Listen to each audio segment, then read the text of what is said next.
Welcome back to What Have You. I'm Rachel Jankovic. I'm Becca Merkel. And today we're not in a car. Look at us.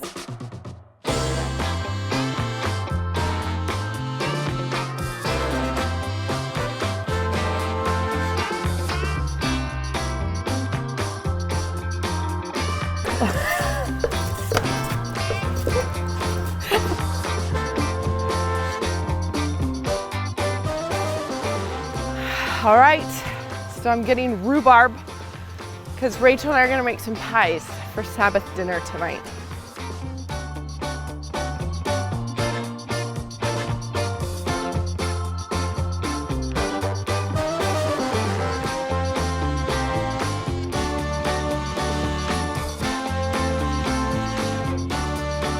We're in the kitchen. We do that too.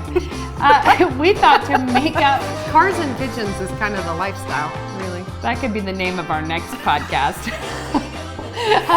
So to make up for all the times that we totally blank about what tips we might have, we thought we would do one video on making pie. As you know, pie is close to our hearts. And share all of our tips that we don't even know we have. We're gonna share those tips with you today. Yeah. So Becca's gonna make the pastry because she has, I should confess that my own pastry life has been much assorted. You've settled on a pastry. I found a pastry a long time ago that I went through the whole journey. But so this is from Ben's Grandma Hoagie, and she said it was like her family recipe, like her great aunt. This is old school pie. This is heritage pie. This is not the French pastry chef professional way. This is the American housewife I think I've way. never made such bad pie crusts as the ones where you did the fanciest stuff. Yeah. In my experience, the ones where you're getting into the vodka so it will evaporate, or they're the most ordinary pie crusts known to man. There's no vinegar in this. You get to the end of it and you're like, why have we done this thing? So, and my theory, which I know I've said on the podcast before, is that pastry channels anxiety. Pies know when you're nervous about them. You just have to be cash. And they know when you don't care how they behave, you're going to have them anyways. They Also, I was super skeptical. Can you hand me the flour of this? Because it was not like a finicky pie crust. And then it turned out she made the most amazing pie. So I tried to quantify it, because when I asked Grandma Hoagie to tell me how she did it, she began the recipe with, well, you start with however much flour you need. That's not helpful. However, Becca, you tell us however much you need. What I came to do is I do one cup of flour. Do you have a cup? I don't know where anything is in your kitchen. I should have a cup. What I have is multiple sets of measuring cups. Anyway, 1 cup of flour per crust you're making. So if you're doing a double crust water? pie. That's what I was going to do. Do you want ice water or just regular water? Ice water's fine. Okay. Sorry. Yeah. So, Rach, we're going to do how many? 6 we're going to pies? do some double crust pies and some with a crumb top. How many do you want to do with a crumb top? I don't know. We can do half and half if you want. Okay, so if we have 3 double crust pies, that's 6. And then 3 single crust. So we're going to start with 9 cups of flour. Did that make sense? So it's 1 cup per layer of crust? 1 cup per pastry. So bottom crust 1. You have something else in your flour. Look, I found a new scoop.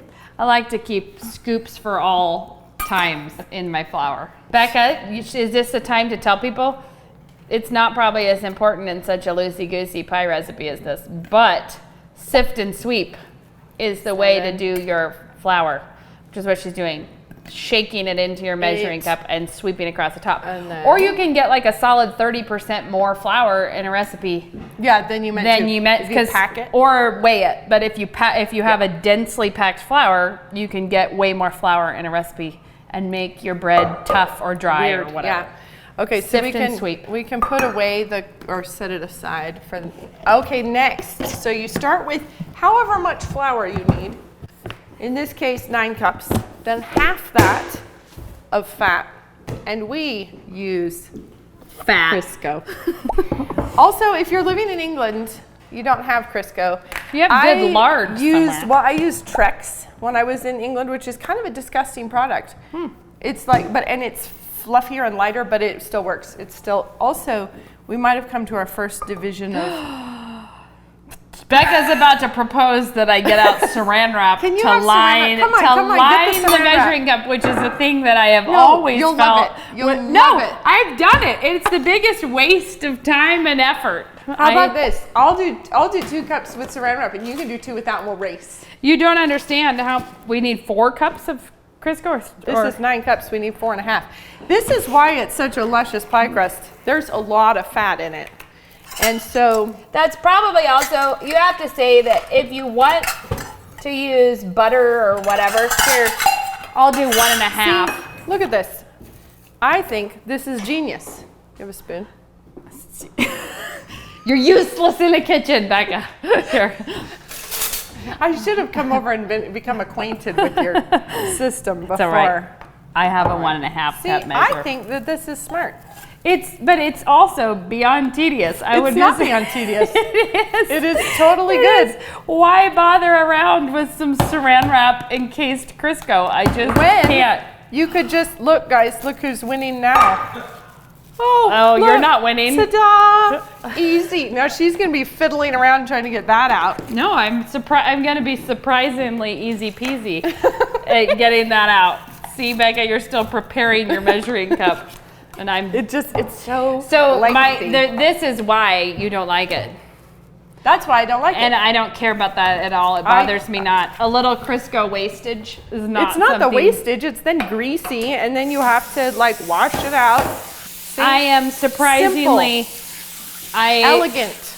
Now, according to Grandma Hoagie, when you start with however much flour you needed.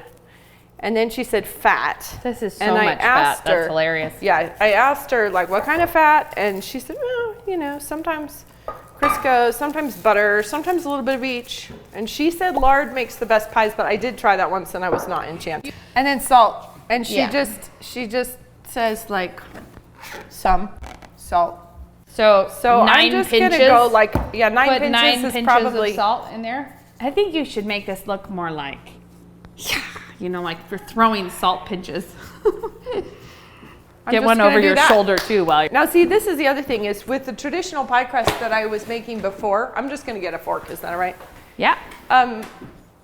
You really had to be all, I don't know, super finicky about it and don't overwork it, and you can't double it too much, and you can't like multiply it. Yeah. So the first time I saw Grandma Hoagie making a huge vat of pastry, I just was really, really skeptical. This is an exponential recipe.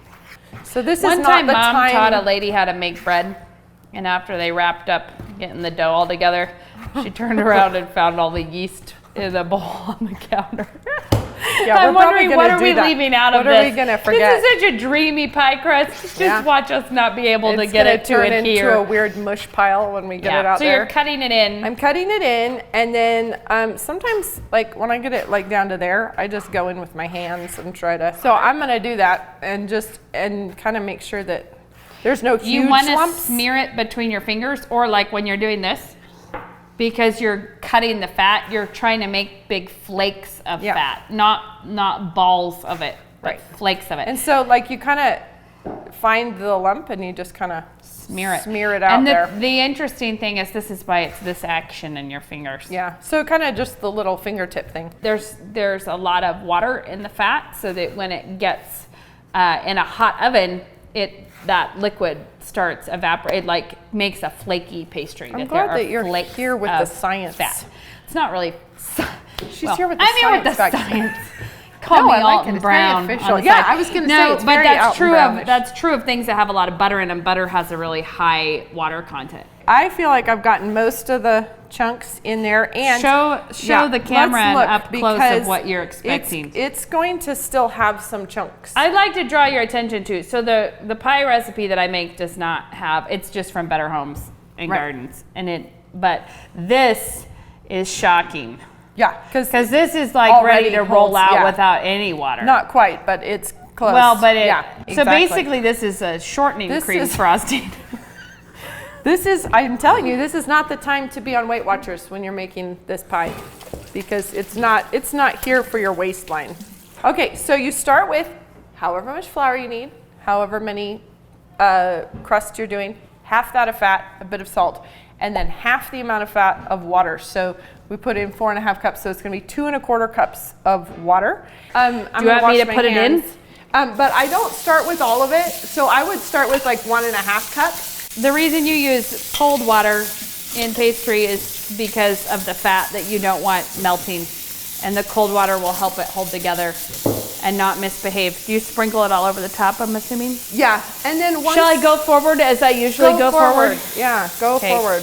This is a whole new level of pastry living. Yeah, and you can see why the first time I saw Grandma Hoagie doing this, I was like, it's gonna be bad. Are you sure that you want more water than that? Yeah, so once you're putting the water in, you really don't want to overwork it because it can start to get tough. So that's why, like in other pastry recipes, it's like just do this little bit and then do this little bit, and I just sprinkle it and toss it usually, and then hers starts to look a little shaggy, kind of like a little more raggy than you would think, but you don't want it to get goopy. You have to kind of try to channel the mood of the crust.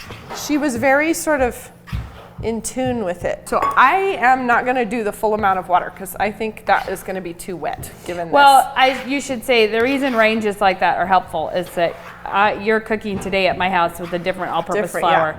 Yeah. If it has different protein contents, different things in the flours, make it absorb water differently. This is about what you want. It's like coming together in a ball. It's moist, but it's not like really goopy and wet. According to Grandma Hoagie, then you just let it set.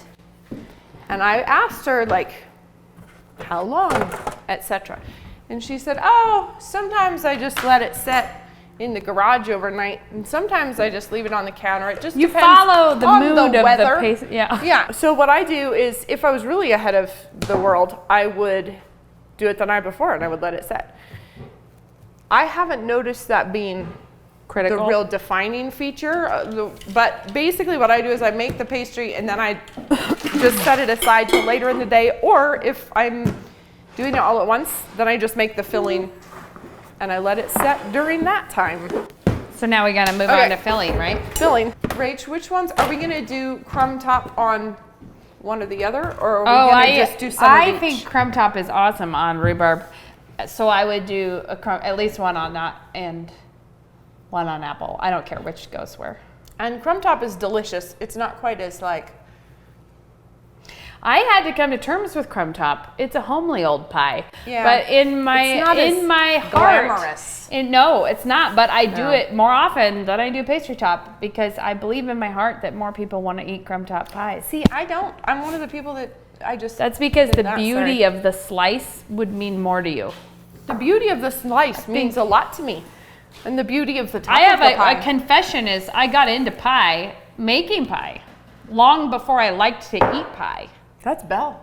I thought they were pretty. Pies. I thought they were pretty and I would make them. But so it was a real spiritual journey to me to take me all the way to liking pie and now to making ugly pies for the joy of those who want to eat ugly pies. See, I feel like if you're going to do a pie, a huge part of the pie is the aesthetic. No. Because crumble is delicious. But it has a different aesthetic. I know. Which is the one that pleases people. It's a crumb top pie. Because I think that there's beautiful pie, which I like, and then there's pie that tastes beautiful. Or there's both. Okay. I have strawberries, some tapioca for later. What do you use tapioca in? The strawberry rhubarb. I use arrowroot. Yeah, I know. So we'll have to decide if we're making a assortment of different recipes or just one, or like what we're gonna do. I don't either.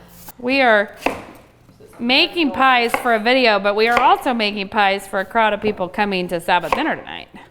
So, and we haven't figured out the rest of the menu yet. It's ideal. Start with making pies, and no one will hold it against you if the rest of the meal is ill thought out. If you've produced 6 pies, you've done your part. You've done what it takes. A minute ago, there was a towel. I have them. Awesome. Oh. Do you want me to help with apples first? I usually do 8 Granny Smith apples per pie. Does that sound about right to you? Is that what you do? It's about 4 pounds of apples. I don't know how many I generally go for a bag full, and then I get extra. My kids love to eat Granny Smith apples, so I always just overbuy and fill up a pie dish. I do 8 because that works. I like the pie to be tall, because I feel like it's always sad when the crust bakes, the top crust bakes, and then the fruit shrinks down to like this little swizzle across the top, because you will get a lot of shrinkage depending on the apple. Yeah, so I like to good pile varieties for pie are different in different places. Granny Smiths are good, reliable. Jonathan's are good. Some apples cook mushy, like they'll cook into kind of an like applesauce. Like a Golden Delicious. And you want them to not do that. You want them to stay in a piece. But some apples stay too firm, and then you end up like chewing on a rubbery apple slice. I like Granny Smith because they're tart.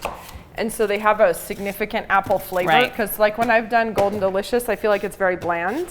Yeah, no, that's so I like there to be boring. Kind the of tart level is helpful. Also, you want to move fast on a lot of apples will brown. Yeah. So you want to get them in the lemon juice sort of thing. Oh, really? What do you do with the lemon juice? I just usually toss them with a little bit of lemon juice and the cinnamon sugar and stuff, and then. So I just don't like them to be sitting out and about looking lame. Yeah. Now the one thing I will say, I have a pet peeve about this. Okay, let me show you. So those are ready to slice. This, like when you core it, when it has that left, I hate that because it's like a sharp, and you're eating the pie and you get like a sharp little seed casing in your mouth. It's like my worst. So I prefer to feature those in the pie. The other thing is, I feel like the width of the apples matters.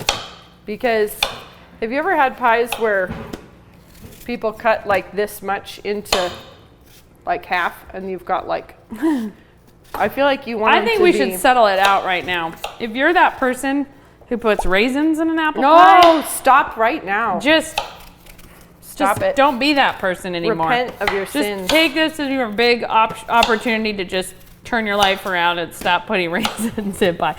Or nuts. I don't care for nuts. Are we doing all in one, or are we going to do it? Sure, that's fine.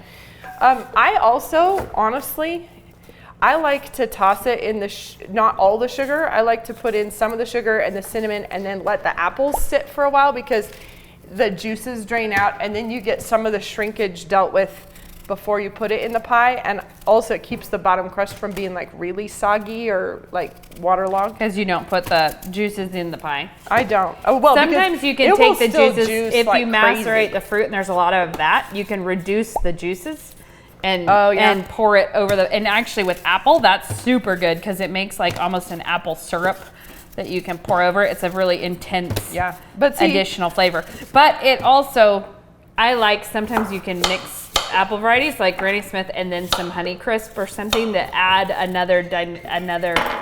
That's good. That's tasteful. Yeah, so anyway, I like to get rid of some of the juice and then drain that out. But when you drain it out, it's going to be all the flavor of the sugar and cinnamon. And then retoss with more sugar and cinnamon and then fill the pastries. But if you do feel like saving that juice and reducing it, that'd be amazing. Super good. Yeah, really good. And it adds a certain level of. But honestly, sometimes you don't need to because it depends on how juicy the apples are. So usually I kind of play that by ear. I just put some cinnamon I don't feel like Granny it. Smiths are usually very juicy. Yeah, but sometimes. So. But you never know what you're getting into because every kind of fruit you get has a different profile of what's happening. That's why I think it's important to not be too rigid about a recipe, because you're dealing with a number of factors that you have to. Yeah. My kids, one time I was making strudel. When they were little, and the kitchen window was open, and somehow the joke developed as I was peeling apples that they would come stick their hand up in the window and say, "Do you have any mail for me?" And I would hand them a apple peel, and that has continued to this day that my children call this the mail.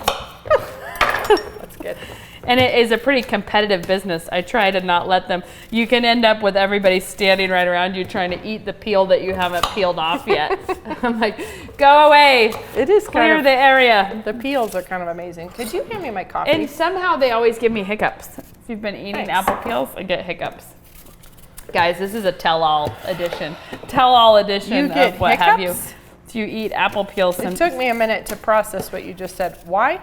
That's weird. Well, I can't tell you why. I'm telling you the facts. Where's your science now? I'm telling you the facts are that sometimes I get hiccups from apple peels. It's the weirdest. But it's also funny because I think some of my kids get that where they start hiccuping and they're like, oh, that always happens to me when I eat apple peels. That is the weirdest. It's like a genetic trait, like can you taco your tongue? Do you get hiccups from Granny Smith apple peels? Guys, that's amazing. It's important. It's amazing. We should put a poll on this video of how many of you have noticed the same thing, or is this unique? Is this a unique feature? Go eat a lot of apple peels. See what happens. I don't think it doesn't have to be like. I'm not Does it talking happen with like you have to apples? get into poundage of apple peels. No, it does not happen. I do not get hiccups from eating an apple. Really? It's unique to the peels.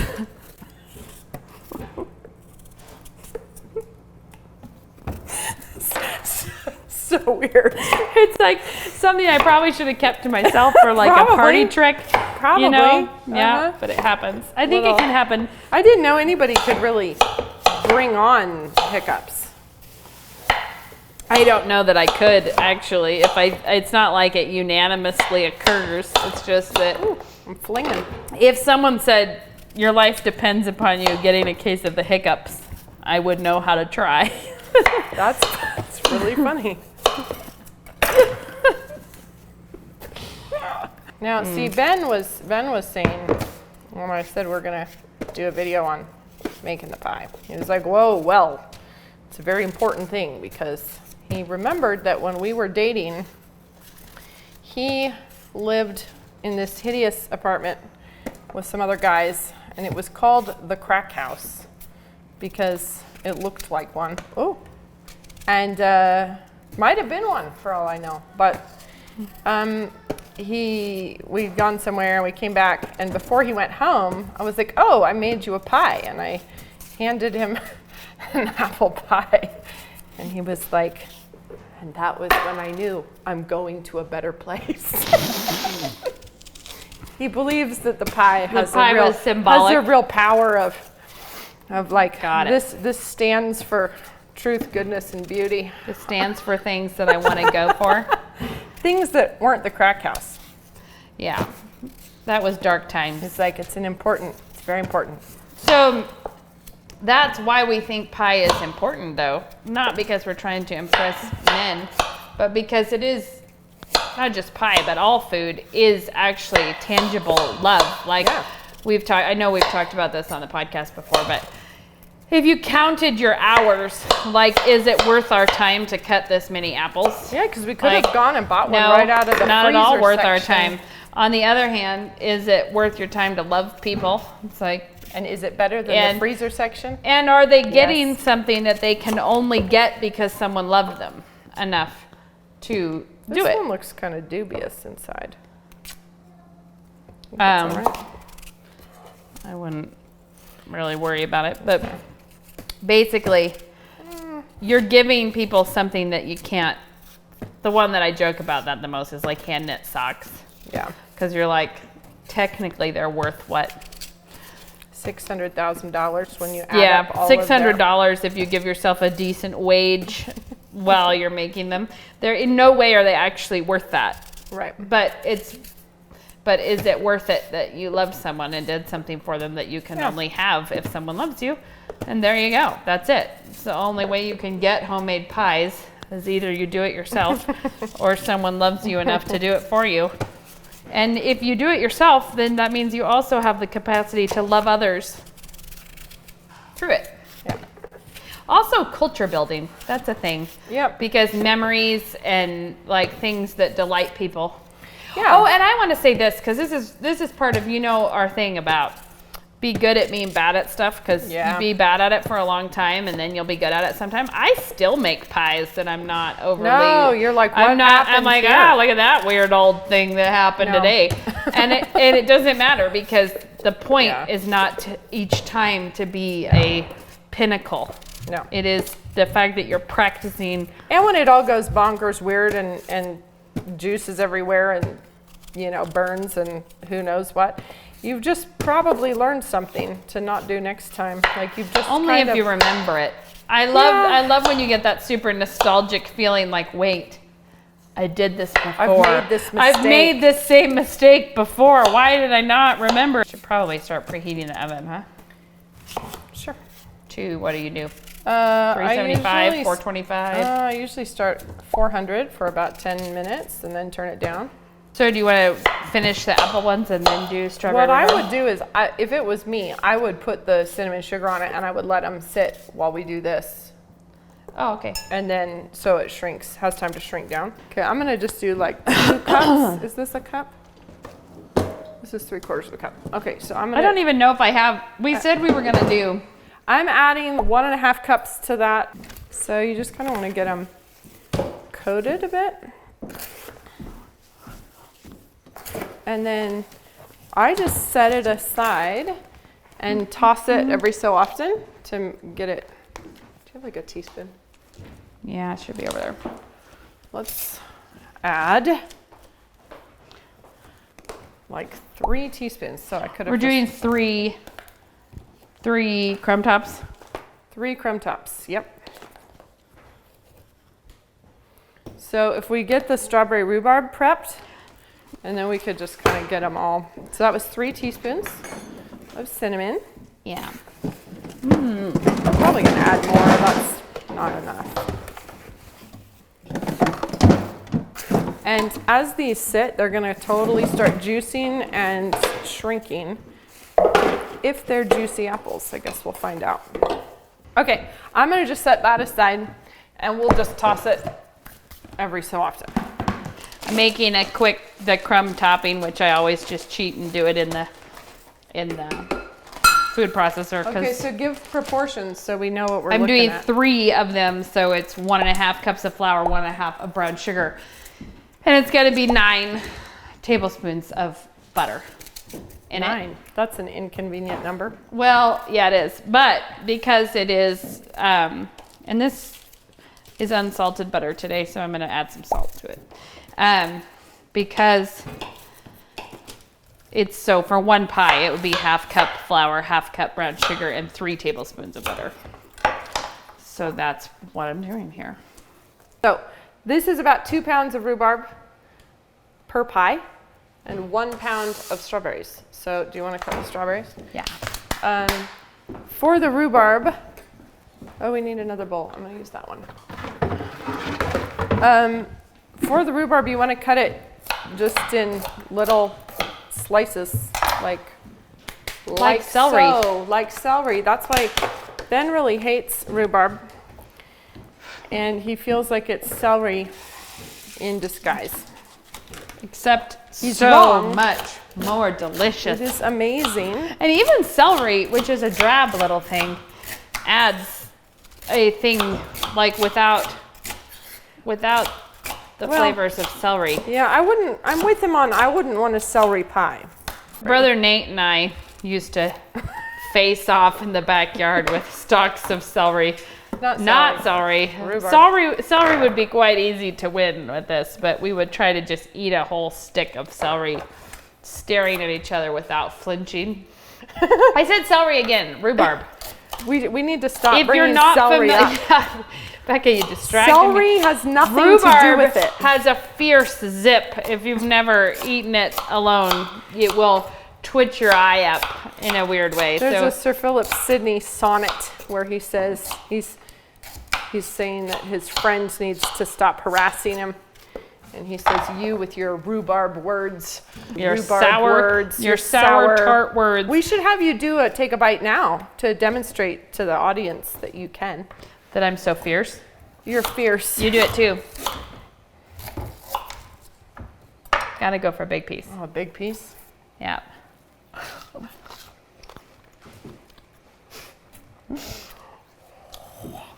I'm getting a little twitchy out. She won. It's not good. I have so much practice facing off with Nate in the backyard. I was never a part of that game. That was actually, it was pretty mild. Yeah, but it's, I felt like that was quite doable. I would keep eating it some more. I wouldn't. What kind of pie dishes do you prefer? I like those nice deep ones because, I don't know, I mind a little flat pie. I feel like a flat pie is a sad pie. I feel like I was talking about pie dishes in terms of how they bake your pie, not the looks of pie dishes. I was thinking you were going to bring to bear some different behaviors of a tin pan pie versus a ceramic pie. Sure. Well, I honestly, to me, the big thing is depth. It really is. But that said, you don't really find deep pie dishes that are little tin ones. You find the ceramic ones that have more. How are you cutting these? Because, yeah, that's okay. I'm a wastrel. No, that's what I do too, because I can't be bothered to pour out a strawberry. There are a lot of techniques that there are little like strawberry hullers or little like people do this very cautiously. Yeah, no. Do this. If you are cooking for a crowd, you make peace with the things that save you time. Yeah. And so honestly, the apple pie, I had about 4 pounds of fruit per pie, and the rhubarb, it's about 3 pounds of fruit per pie. So, all right. So, what did we decide this was? 6 pounds of rhubarb. Let it get hot first. Did you put it in already? I put it in already. Sorry. So if you were only doing one pie, it would be 2 pounds of rhubarb and 1 1/4 cups of sugar. And now I just lost count. That's 3. Rhubarb is lots of water in it. So most fruits that have a ton of water in it either need aggressive thickening in the pie. Right. Or something like this that tries to sweat it out first. And this has you Otherwise, you're going to have a loose pastry in the bottom of a big juice. Yeah. Yeah, well, and a soggy pastry in the bottom of a big juice. And then this is not our hair. This is rhubarb. String of rhubarb. So we're basically just trying to get the sugar to really dissolve. And if you look at it, you can see it is still not dissolved. It's still chunks of sugar. In the other version that I made, you go all the way until it's like actually really dumped a lot of juice. So I would go a little further. Okay. To get that. Okay. So now you want to put the strawberries in there? We're going to just put 3 cups of the strawberries in. All right. So now I'm going to add 3 cups of the strawberries to the rhubarb. If you're doing only one pie, it would just be 1 cup. And then we'll just save these other, there's a little leaf or something. Don't draw attention to what I did badly. I didn't do it. Yes, okay. Somebody. So now we're gonna let those kind of just sit in the rhubarb juice and sugar. So are we ready here to move into pastry? Set that aside and set that aside. I have a lot of different, this is the one I was gonna show you. Ooh, those are pretty. I have really big, deep ones. When you said there are no tin ones. Well, where did you get these? I think I bought these at Bed Bath & Beyond Human Endurance because I walked in there and I was like, these what? Are cool. No. So I bought these. So I have 4 of those. These are huge. This is huge. So probably this is almost 1.5 pies. Yeah, this is real big. This is a Fiesta pie dish. These I find to not be that great because the ceramic makes you can put them on a cookie sheet or something when you put it in the oven, like a preheated cookie sheet, to try to get hot on the bottom of the pie quickly, because otherwise you can get a soggy crust. And these are the Emile Henry. Oh, like I just rinsed it out and left water in it. These are Emile Henry, which is a nice ceramic, and I like these fine. I think they're pretty pie dishes. Yeah. But all the ceramic ones I don't think are actually You don't get a nice. This was one of Grandma Bessie's. This is the opposite land, a Pyrex, an old Pyrex. Yeah, and these are the kind I'm talking about where like I just feel like if you have a flat pie in there, that's like a cracker. On the other hand, if you make a flat pie in that, you needed to spend about 1/8 of the time cutting apples that we just spent. This would be a nice 3/4 of an apple. It's gonna be about a softball size. Wait, don't put it on the counter. Okay, I won't. I come with my handy box. Ooh. Parchment. Okay, 1. This is a silicone treated heat resistant paper, so you can use it as a sheet liner, but it also is wonderful to keep your pastry in order. I have never tried that. What? Becca, let me give you my hot tip. Well, I'm taking on board your hot tip. I've never done it before, and I have a drawer in my kitchen built. I don't even know what you've been doing if you've never used it this way. Can I roll one out, or am I waiting for you? Well, I'm just making sure that I have it like. I have an old Amish rolling pin that you can tell that this brings with it the wisdom of years. It brings with it. That's amazing. Many a pastry that's been done well. That's awesome. Where'd you get it? Mom gave it to me for amazing. a birthday, maybe. I live She it. knew that I would like it Yeah. and its histories. That's very cool. Where did she get it? I have Okay. So I have a lot of choices for you in rolling pins, Becca. Awesome. I'm gonna pinch some off. Classic. Here. Classic. This kind makes the right noises. Yeah. This kind that's easy to use. Mm-hmm. This one is a little. Yeah. And the French pin, which takes more. Right. Yeah, but whichever. More finesse. Yeah. Are you ready? I'm gonna go classic.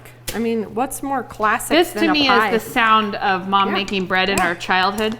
Was that noise that it makes? Right. So Okay. she would roll it out. So this is our roughly 9. Now, I would always use flour on the counter, but with these, are you saying you have to use less flour? I don't use any flour. What? Here's what I would do. But see, I would first make a nice little. Yeah, I would pat it into a. I kind of get it nice and round. Do like we do differently from each other. Okay, I need another piece. Then I put one on top. Here's where the magic happens, in my opinion. This is what makes it worth doing. All right. There you go. Is that you do throw it over the edge of the counter. You can do this with wax paper too, and put your hip on it. It holds it This is deluxe. in place. Yep. Okay, I need another And then sheet you turn it and do the same thing. Just lean onto it. Cool. This is my pastry lifestyle. Alrighty. Yep. So, and one thing, you can just stop and feel it. Like if I run my hand over it, I can feel that this part right here is quite a bit thicker than the other. So just gonna work it out. I mean, weird. I feel like I have less connection to it. less connection. Yeah. So I'm gonna roll it up, flip it over to put some flour on the other side too. But you use quite a bit of flour when you're doing it usually. I do, yeah. Yeah. So this is. And that's a thing that I don't do when I'm working with pastry usually. But I don't usually use this recipe, so there you go. So then. So how did you, this is like sticking now. How did you do that? Oh, you just put the thing on and then flipped it? I flipped it, yeah. I did. Okay. This is also, this is pretty thin. Is your pastry really thin? Oh. No? Yeah, it's thin. I think the one that I picked up might not be as. Yeah, I don't know that they were all. This same. is how I pick up a pastry. Okay, you're gonna do it your way. Wow. All right. So if you pick it up, can you hand me a pie dish? This is like a whole different world, Rachel. See, I do it like this. I fold it in quarters. You're gonna want to definitely want to have more flour involved. And then I just unfold it.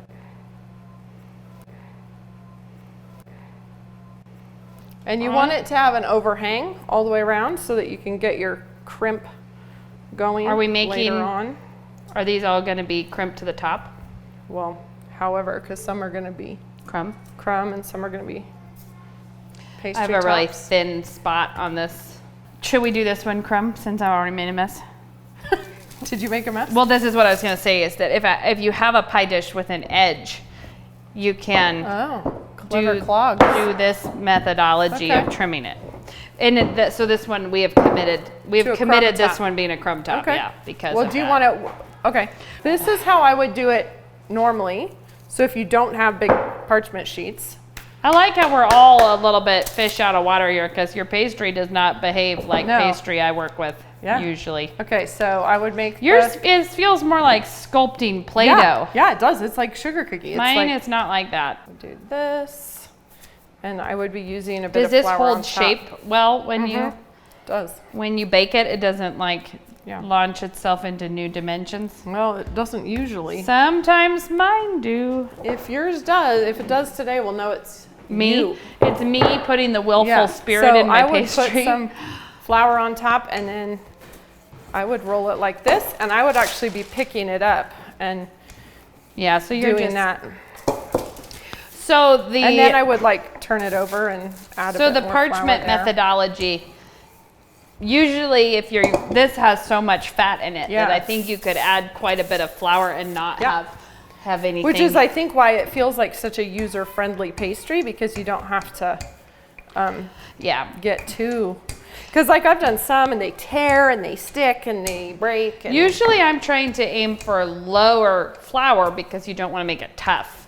Yeah, but so this has so much fat in it, you're probably just making it have a more So that's how I would normally do it, like that. I can't be sure, but I think you have some flour on the tip of your nose. You do. It makes That's how I roll in the kitchen. I remember in my youth, the first pies I ever made, the moment where you switched from rolling out a pastry to trying to put the pastry into the pan was always a critical moment of much concern. Yeah. Alrighty, dighty. So what are you gonna do next? Okay, I'm gonna snooch out some of that apple juice. Yeah, let's get the apples ready to put in, and then we can do the next phase of the strawberry. Okay, here's your apples. Okay, so at that point, is that all the juice? Yep. I often dump it in a strainer and just, but if we I'm pretty sure, look, okay. I mean. Okay, so.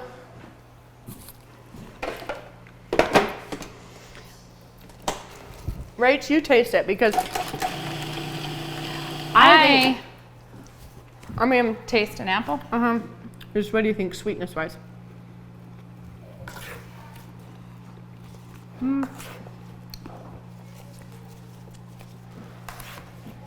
I think a little more sugar, but I think it needs more. I would, at this point, I would put more cinnamon, maybe some nutmeg. Oh yeah, but nutmeg? Sweetness wise, how do you feel like the sugar level is? Yeah, I think if it was me not following your recipe, I would probably put some. I don't have lemon juice, but I'd probably put some lime juice in it. That sounds great. I mean, I do that sometimes. Here's nutmeg. That sounds good. Okay. Cardamom can be really good. But this is also like, just, where's the edge of this? You want me to put some lime in there? I just feel like you want it to taste the way you want your pie to taste, so just make it how you like it. In terms of. This is actually adding some lime juice is a lot like what I was saying with different apple varieties. Yeah. Is it sometimes, oh man, this is a mean lime. It's like, just you try and squeeze this, but the different flavor things happening add interest. Yeah. Okay. So I'm gonna add a bit more sugar. I'm gonna add like 3/4 cup. I'm being tempted to put some butter in this. Hopefully. You know what I like about this how-to video? We're ending up doing something that neither of us have ever done. No. But that's kind of how pies are. I mean, like it's not a mathematical equation, you guys. Pie is more like a art form. I was gonna say a ballet, symphony. That's what we've been like, for sure. I think we maybe get it all. I think most of the dribble would have come out by now. And then what I want to do is get this in a different bowl and this back in the pot. See how that looks now? Delicious and deliciouser. Okay, what are we doing? Okay, now we're just going to cook this till it kind of reduces and the berries get mushy. And then we're going to smash them up a bit. I'm going to start with that one because it's the normal size. It is important in apple pies to kind of fit the apples into the pie crust. You don't want big and empty pockets. Press them down a little bit. Okay, this is the crumb top that I made in the food processor. Okay, so that, okay, hold on. You didn't talk about your crimping there. I just did it. This will hold together. So what I typically do is squeeze it into a little bit and then break it into bigger pieces so it's not like a sand as much. The buttery appley syrup. So yeah, this is a flatter pie, but it'll still be beautiful. It's probably because I took too many in the crumb top one. I hogged them. No, because I think that's how they should look, as a little mounded. I'm going to dribble this over it. Okay. Innovations never hurt pie making. I wouldn't say they never hurt. They never hurt your knowledge. No. You come away from it thinking, never again will I let my younger sister just decide to add a syrup to my pie. You'll be like, now I know. And then I would pat it with butter. Is that what you would do? I put butter in that sauce. Do you want me to still add butter? I'll put. I didn't actually pay attention to how much butter you put in. I put like probably 2 tablespoons of butter into that. Let's do one of these, just the traditional classical slit top pie, okay? And then you just lay this out over the top, and there you go. And then what I usually do at this point is go along and try to pinch it together so it's nice and sealed. And then I just go around the outside. So there it is. And then you want to cut steam holes. So for the sort of just most classic Americana pie, I feel like you just do this. And I usually make 4 and then another little, made a mess.